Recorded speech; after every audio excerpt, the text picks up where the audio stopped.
សិនចាអ្នកឧស្សាហ៍កោកចោលចាបងប្អូនឧស្សាហ៍កោកចោលឧស្សាហ៍វិលមុខឧស្សាហ៍ឈឺក្បាលចាណាឈឺក្បាលពើចាឬក៏បងប្អូនចាមានបញ្ហាគេងអត់លក់ចា stress ច្រើនគេងអត់លក់ចាពិបាកចិត្តច្រើនខ្វាយខ្វល់ច្រើនគេងអត់លក់លហិតលហៃដៃជើងអស់កម្លាំងចាថប់ដើមទ្រូងពិបាកក្នុងការដកដង្ហើមឬក៏ឧស្សាហ៍ចុកដើមទ្រូងចាមកពីចលនាឈាមបងដើរអត់ស្មើបងទៅស៊ូពេទ្យណាចាមកពីចលនាឈាមយើងដើរអត់ស្មើអត់ល្អទេចាកាលណាតែឈាមយើងដើរអត់ស្មើវាធ្វើទុកទាំងអស់បងធ្វើទុកសរីរាង្គកាយយើងទាំងអស់ពេលបងប្អូនញ៉ាំទឹកយិនសិននឹងហើយវាធ្វើឲ្យចលនាឈាមបងប្អូនដើរស្មើល្អ smooth ល្អមែនតើដើរត្រូវនឹងចង្វាក់បេះដូងចង្វាក់សរសៃឈាមយើងនឹងហើយតែធ្វើឲ្យបងប្អូនបាត់រាល់បញ្ហាចាសម្រាប់បងប្អូនអ្នកដែលគាត់មានអាសាចុករយកកចុករយដៃជើងឈឺស្លាក់ដៃស្លាក់ជើងចុកដៃចុកជើងនេះស្ពុកដៃស្ពុកជើងក៏ល្អដែរបងសម្រាប់បងប្អូនគ្នាចាហើយទឹកយិនសិននេះញ៉ាំបានគ្រប់វ័យ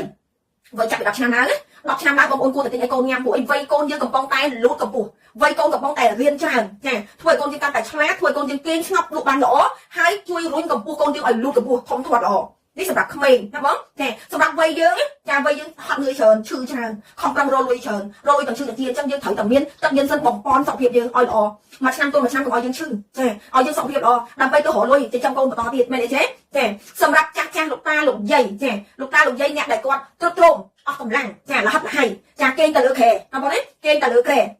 ចាដាច់បាយដាច់ទឹកវិលទៅមុខចាឲ្យចៅតោកទៅចុកដៃចុកជើងអីចឹងគាត់ដៃចុកជើងច្រើនចាស់ចាបងប្អូនអាសាយកគាត់ទៅពេទ្យដាក់សរងកម្លាំងដាក់នេះដាក់នោះចាភាសាបាយអត់បានលេងបងប្អូនទិញជូនលោកតាលោកយាយភាសាហើយដាក់តាមទៅក្រោយខ្ញុំមិនចាស់តាមទៅក្រោយគាត់កាន់តែល្អបងចាល្អណាស់បងឲ្យគាត់ញ៉ាំបាយក្នុង5ថ្ងៃទៅមួយអាទិត្យគាត់អាចងើបអង្គុយបានគាត់បាត់វិលមកគាត់បាត់អីជាពិសេសចាស់នៅតាមភូមិអ៊ំស្រីណាចាចូលចិត្តប្រើអាហារបំពន់មួយចំនួនអត់ដែលប៉ះពាល់របៀបធ្វើឲ្យសាច់យើងហើម